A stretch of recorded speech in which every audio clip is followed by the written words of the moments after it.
Iran যুক্তরাষ্ট্র যুদ্ধের ময়দানে যখন কামানের গোলা আর ক্ষেপণাস্ত্রের গর্জন, ঠিক তখনই একদল জুয়ারি কামিয়ে নিয়েছে $100 কোটিরও বেশি মুনাফা। যুদ্ধের গতি প্রকৃতি নিয়ে তাদের বাজি ছিল অবিশ্বাস্য রকমের নির্ভুল। জুয়ারিদের এই অলৌকিক সাফল্যের পেছনে হোয়াইট হাউস বা পেন্টাগনের গোপন তথ্য পাচার জড়িত কিনা তা নিয়ে এখন তোলপাড় শুরু হয়েছে ওয়াশিংটনে। অনুসন্ধানে দেখা গেছে, যুদ্ধের প্রতিটি গুরুত্বপূর্ণ মোড় আসার আগেই নির্দিষ্ট কিছু অ্যাকাউন্ট থেকে বড় অঙ্কের বাজি ধরা হয়। 27 ফেব্রুয়ারি মার্কিন হামলার ঠিক আগে 16টি অ্যাকাউন্ট থেকে $1 লাখ করে বাজি ধরা হয় যে পরদিনই হামলা হবে। দেখা গেছে তাদের অনুমান ছিল শতভাগ সঠিক। 7 এপ্রিল ট্রাম্পের যুদ্ধবিরতি ঘোষণার ঠিক আগে তেলের দাম কমবে বলে $950 মিলিয়ন বাজি ধরা হয়। ঘোষণার কয়েক মিনিটের মাথায় তেলের দাম কমে গেলে ওই জুয়ারিরা রাতারাতি আঙ্গুল ফুলে কলাগাছ হয়ে যান।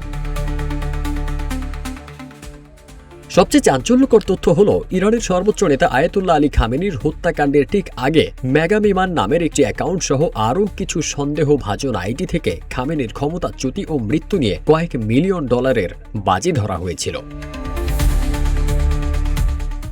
বর্তমানে পলিমার্কেট বা কালশির মতো প্ল্যাটফর্মে বিশ্ব রাজনীতির উপর বাজি ধরা বৈধ হওয়ায় এটি এখন এক লাগামহীন অরাজকতায় পরিণত হয়েছে। ভোক্তা অধিকার সংস্থা পাবলিক সিটিজেনের লবিস্ট ক্রেইগ হোলম্যান বলেন, বাজের সময় এবং অর্থের পরিমাণ দেখে স্পষ্ট বোঝা যায় যে কারো কাছে আগে থেকেই গোপন তথ্য ছিল।